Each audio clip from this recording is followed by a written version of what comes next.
My name's James Keast, the costume designer on Belgravia. If you look along the line, you'll see that a lot of the fabrics are interesting in that they've got some kind of luster, some kind of interest for camera, so that depending on how it's going to be lit, the DOP will have something to use. This is my favourite of all the costumes. This is an evening dress for Harriet. You can see when I move it that the fabric changes, it gives it a bit of interest without it becoming distracting. And also my favourite thing is I've used a lot of lace, so if you kind of see along the tops. So this is Carrick Macross lace from Ireland, which is fantastic, lovely piece. It's very difficult to get lace and it's becoming very expensive, but it's kind of when you're doing a lot of television and you end up doing Head and Shoulders, this becomes very important. Whereas the men's clothes, it's kind of the opposite. Unfortunately, their fabrics are not as interesting, so I've pushed the interest in waistcoats to try and get some interest in the waistcoats, and the more you push the fabric in the waistcoat, the more flamboyant the actor or the character might be, or the more subtle. I'm Pamela Haddock. I'm the makeup and hair designer on Belgravia. I don't think people realise that, when they watch period dramas, that so much research has gone into these things. It doesn't just happen, and things have to be made. We have wigs made, we have sideburns made to fit, match colour. We have the lace that has to, it's high definition now, so the lace, it kind of has to disappear and make it look like there isn't a wig being worn.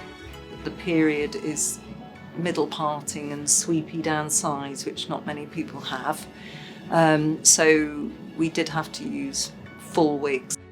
No makeup was the makeup fashion. So for us, it's, taking someone that looks very modern, their eyebrows might be too plucked, or just making them look much more natural.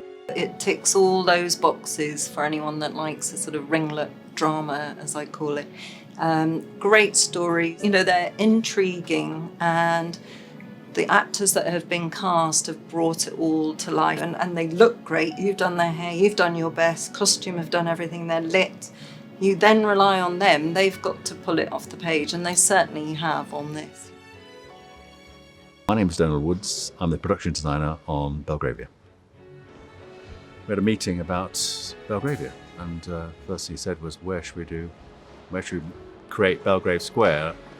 Because I think we realised that Belgrave Square in London is firstly a major thoroughfare through London, and also it's got 15 embassies, and so realistically and practically it wasn't going to be in Belgrave Square. So we found the architecture in Newtown, Edinburgh, wonderful Murray Place, fantastic architecture. Unfortunately it was all grey and stone, whereas Belgrave Square is white. When it was first built, it was painted in the early part of the 1800s. So we then approached a VFX company, Blue Bolt, to see if they could turn those lovely stone buildings in Edinburgh into white buildings of Belgravia.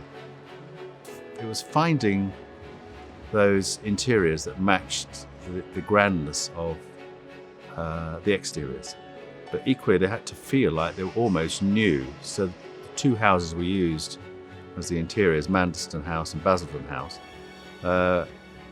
they had been beautifully preserved, and you felt like it was a newish interior to what's effectively a 200-year-old building. Research, yes, huge. We probably all of us spent hours during the day researching the minutiae of a teaspoon or whatever from the period. You always need to refresh yourself. You don't assume you know everything, because there's always something new to know. And we've got historical advisors to help out, and books, and being in London, there's all the museums to call on. So yes, it's a full-time job research.